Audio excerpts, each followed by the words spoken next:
Aviator. Rusha ndege, ushinde. Wapi utatua? Uamuzi ni wako. Aviator inapatikana kupitia pmbet.co.tz. Hivi itakuchukua mwaka gani wewe na huyo unayemwita mpenzi wako au tuseme mwalifu mwenzako kufunga ndoa mara tu baada ya kwamba mpo kwenye mahusiano? Sasa hii ni chemsha bongo ambayo imekuwa kubwa sana. Tumeweza kushuhudia mwishoni mwa mwezi huu wa pili uloisha, lakini pia weekend ilikuwa ndefu sana na tafu sana kwa watu wa Jamhuri ya Demokrasia ya Kongo, ambapo msanii Koffi Olomide aliweza kufunga ndoa na mpenzi wake Cindy.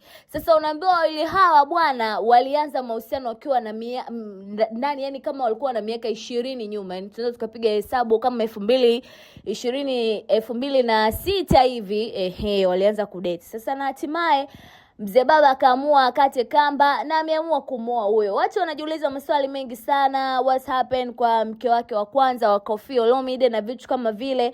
Uendekaa wawili wale mapenzi alishaisha, na huyu mwanadada aliona ni sawa kabisa kwamba kama nimeweza kudate na huyu baba miaka 20 yote na wakiwa kwenye bendi moja, mwanadada akiwa anapiga back vocal nzuri sana, yani kama vile ukimwona Diamond akiwa kwenye stage anayepigaga back vocal ni Hadija Kopa, basi ndo yaliyokuwa hapa kwa Koffi Olomide pamoja na Cindy. Hebu tuandikie comment hapo chini, kitu gani umejifunza, lakini kitu gani ambacho umependa kwa kapo hii ndani ya miaka 20 kudate? Ni kitu kipi hasa kimekufurahisha? Jina langu ni Teddy Allen na ni PMTV 2. Thanks sana kwa PMBet.